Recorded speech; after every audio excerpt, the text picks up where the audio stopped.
The planned reversal of the double-track system in senior high schools has come as a relief to students, but a worry to some school heads. While the students are excited about uninterrupted academic calendar, school authorities would have to contend with inadequate infrastructure and furniture challenges.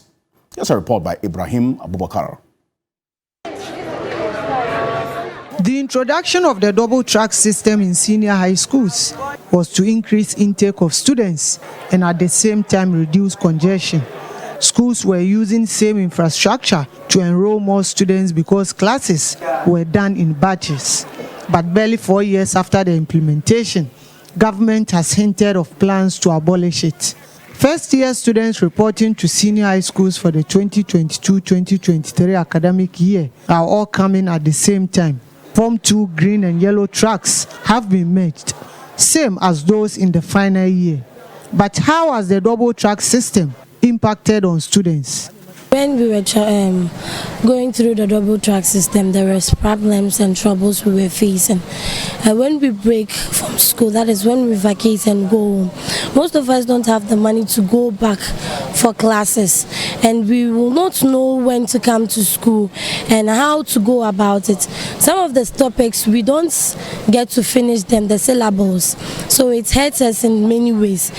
Although the double-track was good, what we needed, the problems we were facing was the reopening and the vacation of the students.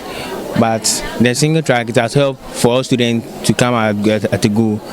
At Sakafia Islamic School, new classroom and dormitory blocks have been provided, but school authorities want more to effectively return to the single track system. If we will get additional classroom to be added to this, I think Sakafia will go to single track without any difficulties, and we shall have conducive atmosphere for teaching and learning. The situation is not different from Kumasi Secondary Technical School. Dormitories look congested. For now, what we are trying to, or they are trying to bring, we can cope with that. But to run a single track for 1 to 3, I think we will need more infrastructure. Because looking at the system we are running this time, the Form 3s will be constantly in the school. They will be rotating the Form 1s and 2. For T. Ahmadiyya Senior High, adequate classrooms have been provided, but without furniture.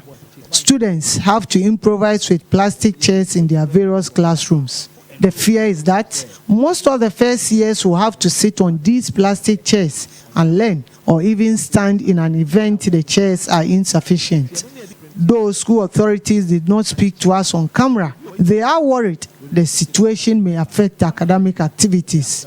The planned reintroduction of the single-track system has been welcomed by both students and teachers, but with the hope that additional infrastructure such as classrooms and dormitory blocks will be provided by government. Ibrahim Abubakar, TV3 News, Kumasi.